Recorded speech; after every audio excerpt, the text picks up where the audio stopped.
மஞ்சள். பொதுவா நல்ல காரியங்கள் ஸ்டார்ட் பண்றதுக்கு முன்னாடி இந்த மஞ்சள் எடுத்து வச்சு தான் ஸ்டார்ட் பண்ணுவாங்க.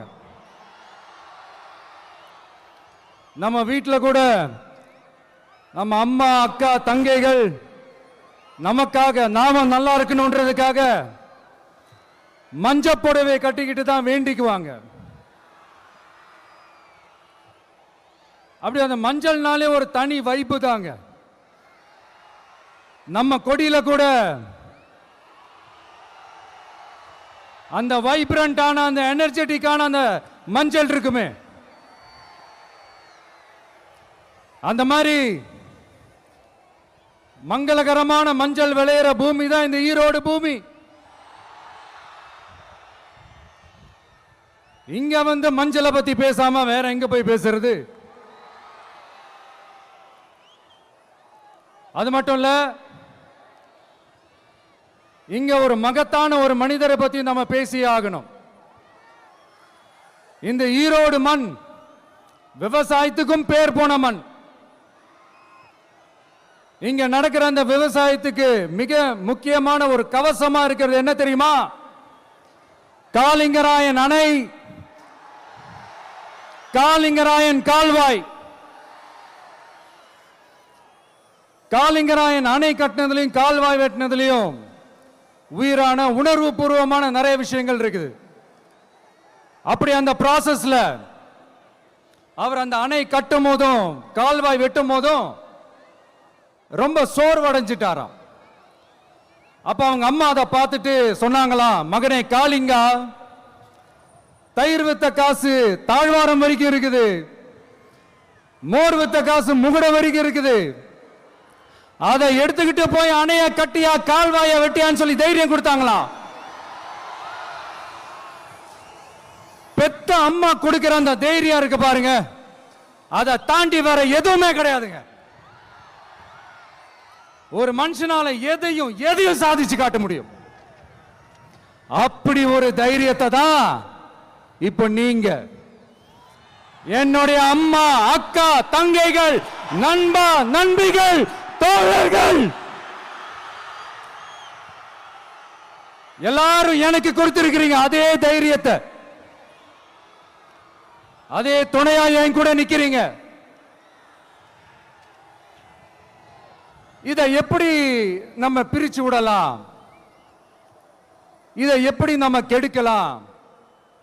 என்னெல்லாம் அவதூறுகள் நம்ம விஜய் மேல சொல்லி மக்களை நம்ப வைக்கலாம்? என்னெல்லாம் சூழ்ச்சிகள் நம்ம விஜய் மேல பண்ணி மக்களை நம்ப வைக்கலாம்? இப்படி சூழ்ச்சிகளை மட்டுமே நம்பி குழப்ப நடத்துற சில சூழ்ச்சிக்கார கூட்டங்கள் இதை தொடர்ந்து செஞ்சுக்கிட்டு தான் இருக்கு. ஆனா அவங்களுக்கு தெரியாது, இது இன்னைக்கு நேத்து வந்த உறவு இல்ல. கிட்டத்தட்ட 30-33 வருஷத்துக்கு மேல இருக்கிற உறவு. ஏன் நான் சினிமாவுக்கு வந்தப்போ எனக்கு வயசு 10, அப்பல இருந்தே இந்த உறவு ஸ்டார்ட் ஆகி போயிட்டு இருக்குன்னு அவங்களுக்கு தெரியாம போச்சு. அதனால என்ன பண்ணாலும், நீங்க என்ன ட்ரை பண்ணாலும், எல்லாத்தையும் விட்டுட்டு மக்களுக்காக வந்திருக்கிற இந்த விஜய மக்கள் ஒரு நாளும் கைவிட மாட்டாங்க. மக்கள் கூடவே நிக்கிறாங்க, கூடவே நிப்பாங்கன்னு அவங்களுக்கு தெரியாம போச்சு. என்னப்பா நிப்பீங்கல்ல? உங்களை நம்பிதாப்பா வந்திருக்கிறேன். அதான் இந்த சத்தம் தாங்க வாழ்நாள் பூரா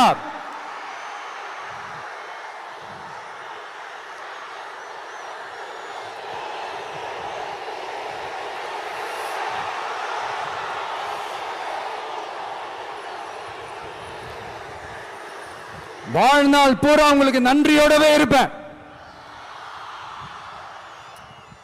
இப்போ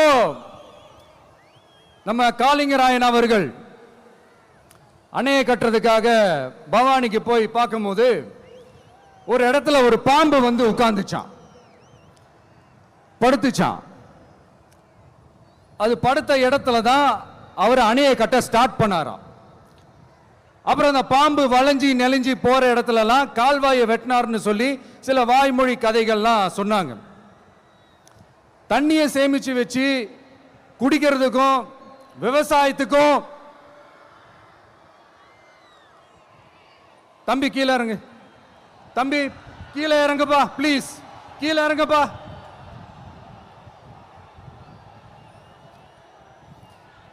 ஓகே, தேங்க்யூ தேங்க்யூ. கீழே இறங்குங்க,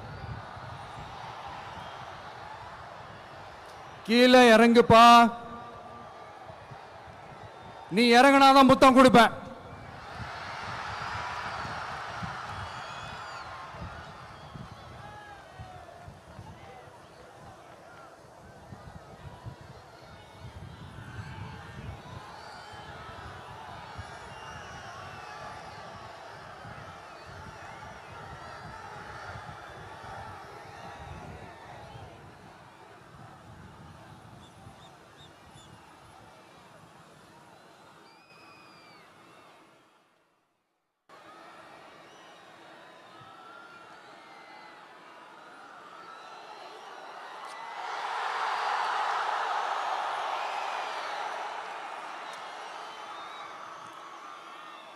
இப்படி தண்ணியை சேமிச்சு வச்சு குடிக்கிறதுக்கும் விவசாயத்துக்கும் வழி வகுக்கிறது எவ்வளவு பெரிய ஒரு நல்ல விஷயம். சோ இந்த மாதிரி நல்ல விஷயங்கள்லாம் செஞ்சிட்டு கதைகள் சொன்னா பரவாயில்ல, எதுவுமே செய்யாம கதைகளை மட்டும் அடிச்சு விடுறது எப்படி? அத்திக்கடவு அவிநாசி திட்டத்தை இன்னும் விரிவுபடுத்தினா அந்த 3 மாவட்டத்தில் இருக்கிற லட்சக்கணக்கான மக்களுக்கு எவ்வளவு பிரயோஜனமா இருக்கும். எத்தனையோ லட்சம் ஏக்கர் நிலங்கள்ல விவசாயம் நடத்தினா எவ்வளவு பிரயோஜனமா இருக்கும். ஏன் அதெல்லாம் பண்ண மாட்டேன்றீங்க? வள்ளுவர் கோட்டத்துக்கு காட்டுற அக்கறைய இங்க மக்கள் வாழ்வாதாரத்தில் கொஞ்சம் காட்டலாம்ல, ஏன் காட்ட மாட்டேன்றீங்க?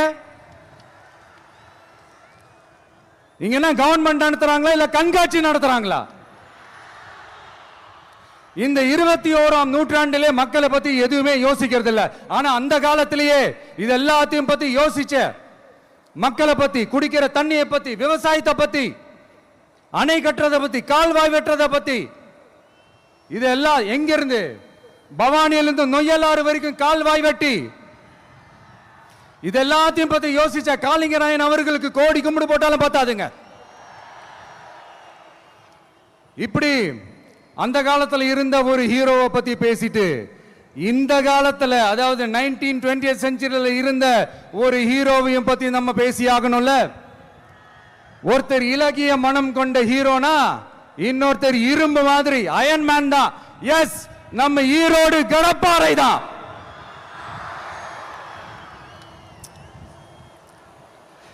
ஒட்டுமொத்த தமிழ்நாட்டையே திருப்பி போட்ட சீர்திருத்த நெம்புகோல் ஈரோடு மாவட்டத்தில் பிறந்த அவர்தான். இந்தியாவுக்கே இடஒதுக்கீடு சம்பந்தமான அரசியல் சட்டத்தை திருத்தறதுக்காக போராட்டம் நடத்தினவர் யாரு? நம்ம தந்தை பெரியாரு. 100 வருஷத்துக்கு முன்னாடியே வகுப்பு வாரி பிரதிநிதித்துவம் வேணும்னு கேட்டவர். அன்னைக்கும் சரி இன்னைக்கும் சரி ஒரு ஆச்சரியத்தோட பார்க்கக்கூடிய ஒரு மனிதர், நம்மளுடைய கொள்கை தலைவர். அப்ப அண்ணாவும் எம்ஜிஆரும் யாரு? பெரியார் அவர்கள் கிட்ட இருந்து எங்களுக்கு தேவையான கொள்கைகளை எடுத்துக்கிட்டோம். அவரை ஃபாலோ பண்ற, அவரை வழிகாட்டி ஏத்துக்கிட்ட அண்ணா அவர்கள் கிட்ட இருந்தோம், எம்ஜிஆர் அவர்கள் கிட்ட இருந்தோம் தேர்தல் அணுகுமுறையை எடுத்துக்கிட்டோம். அண்ணாவும் எம்ஜிஆரும் தமிழ்நாட்டோட சொத்து. அவங்கள பயன்படுத்துறத பத்தி யாரும் இங்க கம்ப்ளைண்ட்லாம் பண்ண முடியாது.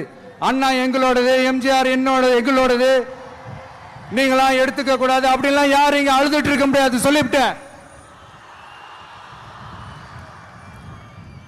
அதனால நாங்க ஒரு வழியில அரசியல் செஞ்சுக்கிட்டு போயிட்டு இருக்கிறோம். உங்களுக்கு தான் டிவிக்கே ஒரு பொருட்டே இல்லைல்ல, அப்புறம் ஏன் கதறீங்க? அப்புறம் ஆளாளுக்கு அங்க போயிட்டு இங்க போயிட்டு புலம்பி தள்ளிக்கிட்டு இருக்கிறீங்க. இது எப்படி இருக்கு தெரியுமா? எனக்கு பயம் இல்ல, எனக்கு பயம் இல்ல அப்படின்னு சத்தமா சவுண்ட் விட்டுக்கிட்டே சத்தமா பாட்டு பாடிக்கிட்டே இந்த நடுங்கிக்கிட்டே சின்ன பசங்க நடந்து போவாங்க. அந்த மாதிரி இருக்கு. முதல்ல மண்டையில இருக்கிற கொண்டே மறைங்க சார்.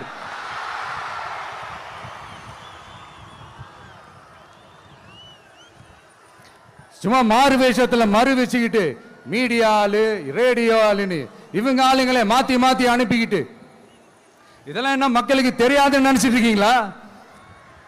மக்கள் எல்லாத்தையும் உன்னிப்பா கவனிச்சிட்டு இருக்காங்க. அதனாலதான் சொல்றேன், உங்களுக்கு நீங்க கொள்ளையடிச்சு வச்சிருக்கிற காசு தான் துணை. ஆனா எனக்கு என் மேல எல்லையில்லா பாசம் வச்சிருக்கிற இந்த மாசு தான் துணை.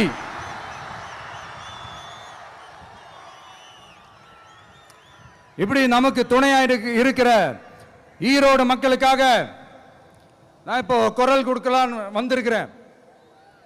சரி, இப்ப விஷயத்துக்கு வருவோம். பெரியார் அவர்கள் கிட்ட இருந்த அந்த செல்வாக்கையும் அந்த பதவிகளையும் அந்த பவரையும் வச்சுக்கிட்டு அவர் என்ன சொன்னார் தெரியுமா? இவ்வளவு செல்வாக்கு, இவ்வளவு பதவிகள், இவ்வளவு பவர் இருந்தோம் நான் ஒரு 5 பைசா காசு சம்பாதிச்சிருப்பேனா? எனக்கோ இல்லை என் குடும்பத்துக்கோ பட்டங்கள் வேணும், பதவி வேணும்னு ஏதாவது கேட்டிருப்பேனா? இல்ல ஏதாவது லாபம் பார்த்திருப்பேனா? இல்ல எதுக்காவது ஆசைப்பட்டிருப்பேனா? ஆனா அவர் பேரை சொல்லிக்கிட்டு அவருடைய கொள்கையை ஃபாலோ பண்றதா சொல்லிக்கிட்டு இப்ப ஆட்சியில இருக்கிறவங்க என்னெல்லாம் செய்யறாங்கன்னு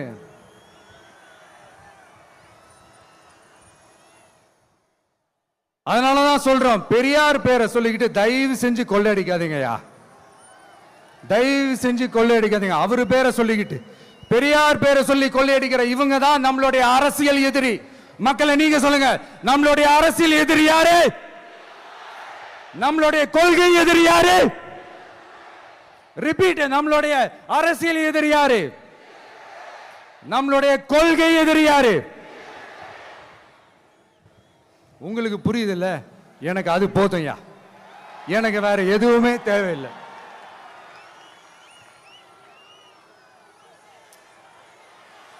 அதனாலதான்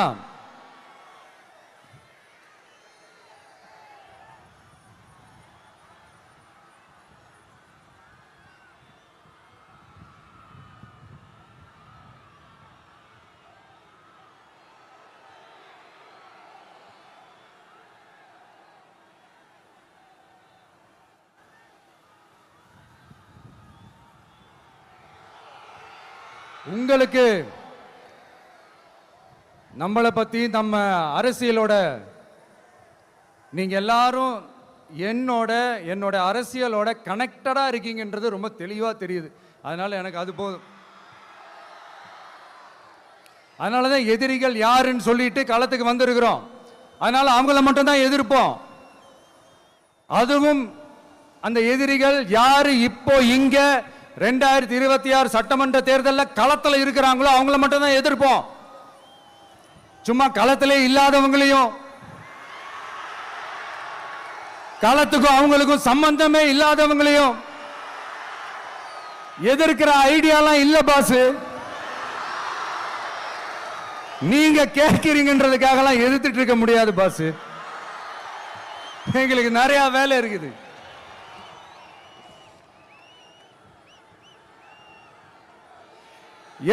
எத்தனை பொய்யான வாக்குறுதிகள்.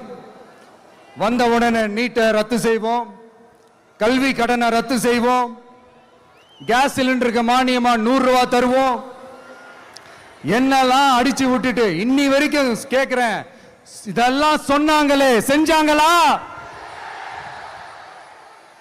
இவங்க எப்பவுமே இப்படிதான், சொல்றது ஒண்ணு செய்யறது ஒண்ணு. திமுகவும் பிரச்சனைகளும் ஃபெவிகால் போட்டு ஓட்டின ஃப்ரெண்ட்ஸ் மாதிரி ஒன்னிலிருந்து ஒன்னை பிரிக்கவே முடியாது. இப்போ ஈரோடு பகுதியில் இருக்கிற பிரச்சனையை பத்தி பேசுவோம்.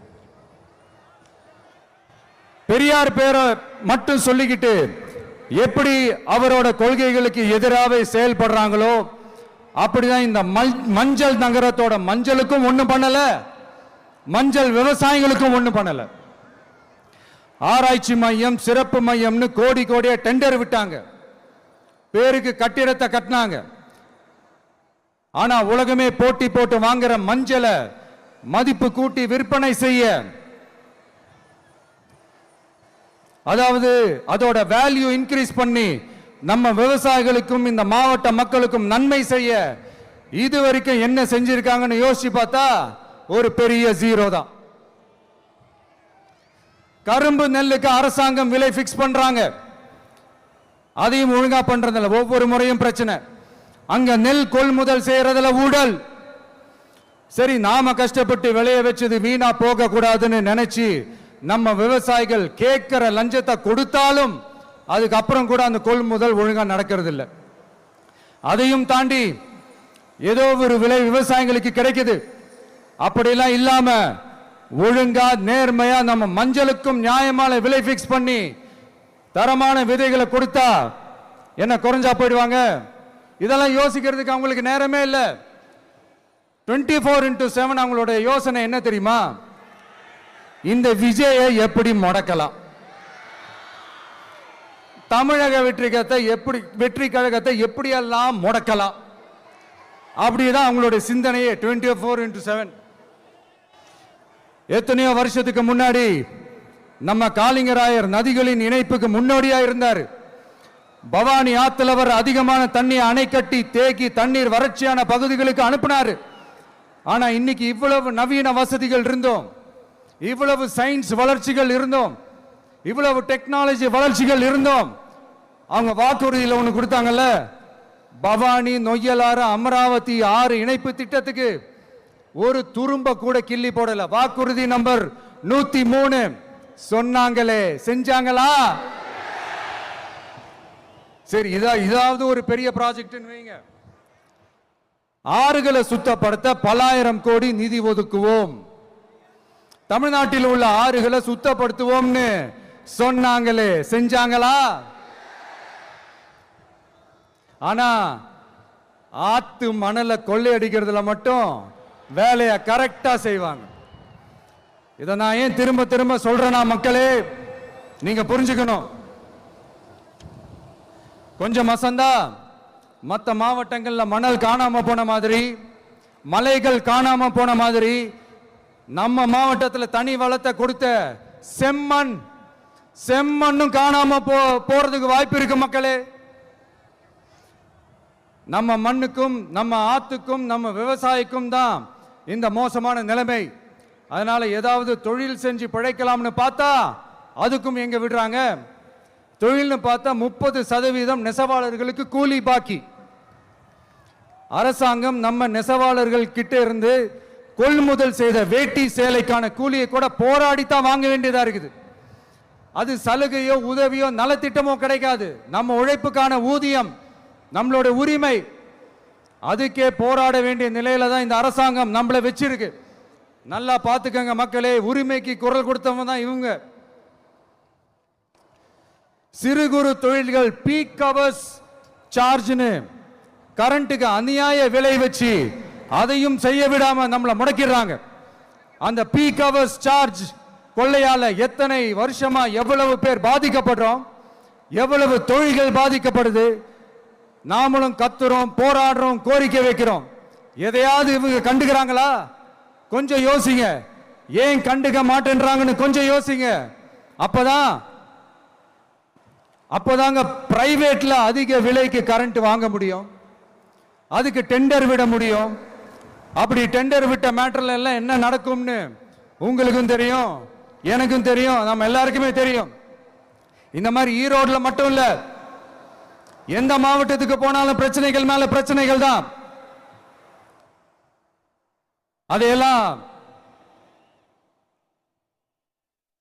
அதையெல்லாம் தீக்கிறதுக்கு ஒரு சொல்யூஷன் கூட சொல்லாம இதுல வேற பெருமையா மாடல் அரசுங்கிறது இல்ல. நான் கேட்கிறேன், கூச்சமா இல்ல?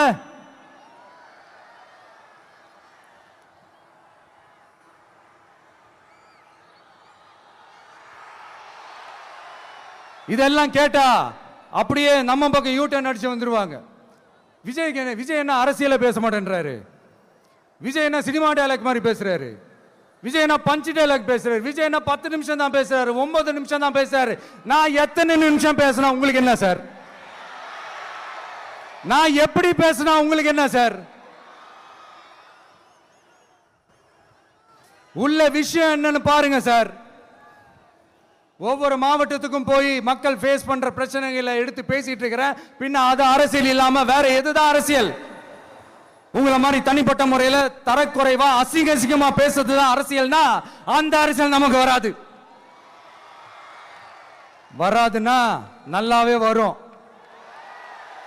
உங்களை விட எனக்கு அது நல்லாவே வரும். வேணான்னு விட்டு வச்சிருக்கிறோம். அப்புறம் உங்களுக்கு நமக்கு என்ன வித்தியாசம்? காஞ்சிபுரத்தில் நாம பேசும்போது இந்த மாதிரி உங்களால் அமைக்கப்பட போற ஆட்சியில நம்ம ஆட்சிக்கு வந்த உடனே என்னெல்லாம் செய்ய போறோம்ன்றது சிலது சொன்னோம். அதையெல்லாம் தப்பா புரிஞ்சுக்கிட்டு இப்போ சொல்றேன், விளக்கமா சொல்றேன். நான் சலுகைகளுக்கு எதிரானவன் கிடையாது. மக்களுக்கான சலுகைகளை இலவசம்னு சொல்லி அசிங்கப்படுத்துறதுல எனக்கு உடன்பாடு கிடையாது. மக்கள் காசுல மக்களுக்கு செய்யறதை எப்படி இலவசம்னு சொல்லுவீங்க? அப்படியே செஞ்சிட்டாலும் ஓசில போறேன்னு சொல்லி அசிங்கப்படுத்துறீங்க. என்ன கேட்கறதுக்கு ஆள் இல்லைன்னு நினைச்சீங்களா? மக்களுக்கு ஒண்ணுன்னா இந்த விஜய் வந்து நிப்பா, இந்த விஜய் வந்து கேள்வி கேட்பா. இந்த விஜய் எப்பவுமே மக்கள் பக்கம் தான். அதே மாதிரி மக்களும் என் பக்கம் தான். என் மக்கள் மானத்தோட மரியாதையோட கௌரவத்தோட வாழணும். என் மக்கள் யாருக்கும் கீழே கிடையாது. அப்படி அவங்க கௌரவத்தோட வாழணும்னா அவங்களுக்கான வாழ்க்கை தரம் உயரணும். வாழ்க்கை தரம் உயரணும்னா அவங்களோட வாழ்வாதாரம் உயரணும். வாழ்வாதாரம் உயர்ந்தாதான் பொருளாதாரம் உயரும். பொருளாதாரம் உயர்ந்தாதான் வசதி வாய்ப்புகள் உயரும். இதெல்லாம் உயர்ந்தாலே ஆட்டோமேட்டிக்கா அவங்களோட வாழ்க்கை தரம், அவங்களுக்கான மரியாதை, அவங்களுக்கான கௌரவம் எல்லாமே உயரும். இதுக்கான வழிகள், அந்த சூழல்களை அந்த கவர்மெண்ட் அமைச்சு கொடுக்கணும். இதுக்கான அந்த திட்டங்களை செயல்படுத்தணும். இதெல்லாம் செஞ்சாதான் இந்த அரசாங்கம் ஒரு நல்ல அரசாங்கம். இதைத்தான் சொன்னோம்.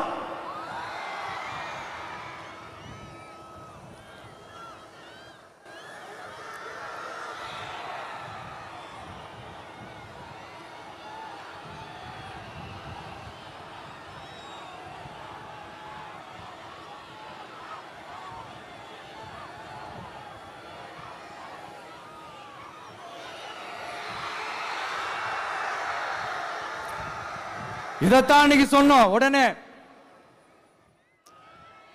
சொன்னா மட்டும் போதுமா? எப்படி செயல்படுத்துவீங்க? நாங்க என்ன வாயிலே வடை சுடுறதுக்கு டிஎம்கேவா?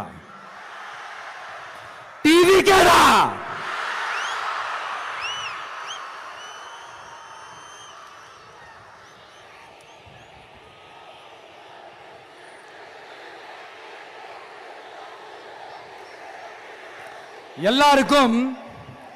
எல்லாருக்கும் நிரந்தரமான ஒரு வீடு இருக்கணும்னு சொன்னோம். உடனே எங்க ஆட்சியிலே நாங்க எல்லாரும் வீடு கட்டி கொடுத்துட்டோமே அப்படிங்கிறது இல்ல. நான் கேட்கிறேன், இங்க உங்களை தான் கேட்கிறேன், இங்க வாடகைக்கு இருக்கிறவங்களே இங்க யாரும் இல்லையா? எல்லாருக்கும் சொந்தமா வீடு கட்டி கொடுத்துட்டாங்களா? அடுத்து வீட்டில் இருக்கிற ஒவ்வொருத்தரும் மினிமம் டிகிரி படிச்சிருக்கணும் அப்படின்னு சொன்னோம். உடனே எங்க ஆட்சியிலே எல்லாரும் டிகிரி படிச்சு முடிச்சிட்டாங்களே அப்படிங்கிற மாதிரி சொல்றது அது உண்மைனா? ஸ்கூல் லெவல்லையே டிராப் அவுட்ஸ் அதிகமானது யாரோட ஆட்சியிலங்க?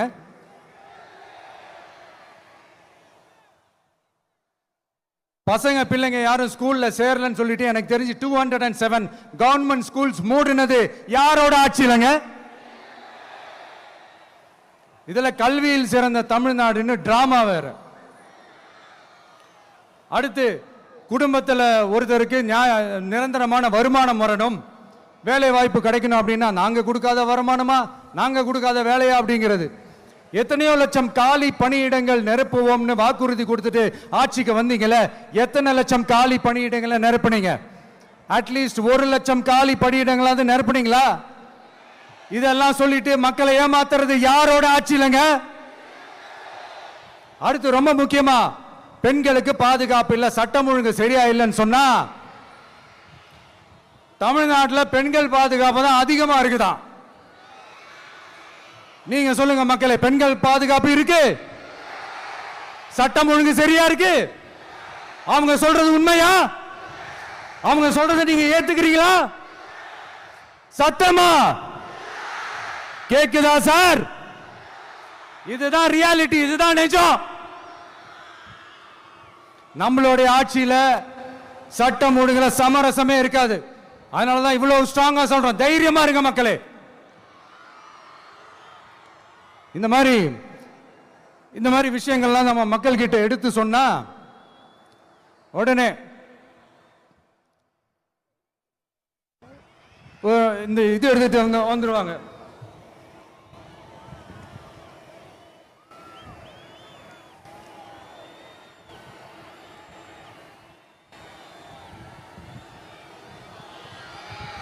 இந்த மாதிரி இதெல்லாம் என்னென்ன செய்ய போறோன்றது சிலதெல்லாம் காஞ்சிபுரத்தில் சொன்ன மாதிரி சொன்னா எல்லாத்தையும் தப்பு தப்பா திருச்சி பேசிக்கிட்டு அவதூறு பரப்பிக்கிட்டு. நான் கூட யோசிப்பேன், எம்ஜிஆர் அவர்களும் மேடம் ஜெயலலிதா மேடம் அவங்களும் ஒரே வார்த்தையில சொல்லி இந்த திமுகவை காலி பண்ணாங்கல்ல. நான் கூட யோசிப்பேன், ஏன் இவ்வளவு ஹார்ஷா பேசுறாங்க, ஏன் இவ்வளவு ஹார்ஷா அவங்கள திட்டுறாங்கன்னு யோசிச்சது உண்டு. இப்பதானே புரியுது. அவங்க ரெண்டு பேரும் சொன்னதை இப்ப நானும் ரிப்பீட் பண்றேன். திமுக ஒரு தீய சக்தி, திமுக ஒரு தீய சக்தி, திமுக ஒரு தீய சக்தி, திமுக ஒரு தீய சக்தி, தீய சக்தி, தீய சக்தி, தீய சக்தி. என் நெஞ்சில் குடியிருக்கும் ஈரோடு மக்களே,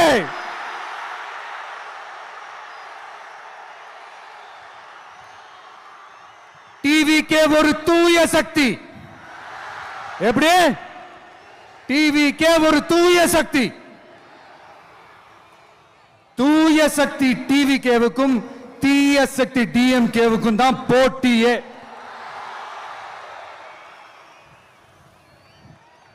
என்ன முடக்கலாம்னு நினைக்கிறீங்க, ஆனா இந்த சத்தத்தை ஒரு நாள் உங்களால முடக்க முடியாது. மக்கள் விரோத திமுக அரசை வீழ்த்த மக்கள் சக்தியான நம்மளால மட்டும்தான் முடியும். அண்ணன் செங்கோட்டையன் அண்ணன் அவர்கள் நம்ம கூட வந்து சேர்ந்தது நமக்கு ஒரு மிகப்பெரிய ஒரு பலம். அந்த மாதிரி செங்கோட்டையன் அண்ணன் அவர்கள் மாதிரி இன்னும் நிறைய பேர் வந்து சேர இருக்கிறாங்க. அவங்க எல்லாருக்குமே அந்த உரிய அங்கீகாரத்தை கொடுப்போம். அது மட்டும் இல்ல, அப்புறம் இன்னொரு விஷயம் சொல்ல மறந்துட்டேன். இப்ப ரீசெண்டா ஒரு இடத்துல நம்ம சிஎம் சார் அவர்கள் பேசும்போது சொன்னாங்க, என் கேரக்டரையே புரிஞ்சுக்க மாட்டேங்கிறேன். இது சினிமா டயலாக் இல்லையா? நான் ஏதாவது பேசினா சினிமா டயலாகா? சார் பேசினா அது சினிமா டயலாக் இல்லையா? சிலப்பதிகாரத்திலிருந்து எடுத்ததா அந்த லைன். என் கேரக்டரையே புரிஞ்சுக்க மாட்டேன்றது. உங்களை எப்படிதான் சார் புரிஞ்சுக்கிறது? எந்தெந்த விஷயத்துலலாம் சார் உங்க கேரக்டர் நாங்க புரிஞ்சுக்கிறது? அதையும் நீங்களே சொல்லிட்டீங்கன்னா கொஞ்சம் நல்லா இருக்கும் சார். சட்டம் ஒழுங்குல நாடே சந்தி சிரிக்குது, அதுலயா? பெண்கள் பாதுகாப்புல நாடே சந்தி சிரிக்குது, அதுலயா? பொய் வாக்குறுதிகளா கொடுத்து ஏமாத்தி ஆட்சிக்கு வந்தீங்களே, அதுலயா? எதுல தான் சார் உங்க கேரக்டர் நாங்க புரிஞ்சுக்கிறது? ஆனா ஒண்ணு, தமிழ்நாட்டில் ஆட்சி செய்யற நீங்களும் சரி, ஒன்றியத்தில் ஆட்சி செய்யறவங்களும் சரி, நீங்க ரெண்டு பேரும் முதல்ல என்னோட கேரக்டரை புரிஞ்சுக்கணும் சார். என்னோட கேரக்டர்னு சொன்னது நம்ம மக்களோட கேரக்டரை. 2026 சட்டமன்ற தேர்தலோட அந்த கேரக்டரே கொஞ்சம் வேற மாதிரி சார். அதை கொஞ்சம் தயவு செஞ்சு நீங்க புரிஞ்சுக்கணும் சார். புரிஞ்சுக்கலன்னா மக்களே உங்களுக்கு புரிய வைப்பாங்க சார். கான்பிடென்டா இருங்க சார், நல்லதே நடக்கும் சார், வெற்றி நிச்சயம் சார். மீண்டும் சந்திக்கும் வரை நன்றி, வணக்கங்க சார். நண்பா, நண்பிகள், இங்கே வந்து எல்லாம் வந்து பார்த்தோம், எல்லாம் நல்லபடியாக நடந்தது. சேஃபாக வந்துட்டு சேஃபாக வீட்டுக்கு போயிடுங்க. எனக்கு எல்லாத்தையும் விட நீங்கள் தான் எனக்கு முக்கியம். தயவு செஞ்சு சேஃப்டியாக போயிட்டு வாங்க. ஒரு ஈரோடு செல்ஃபி ஒன்று எடுப்போமா?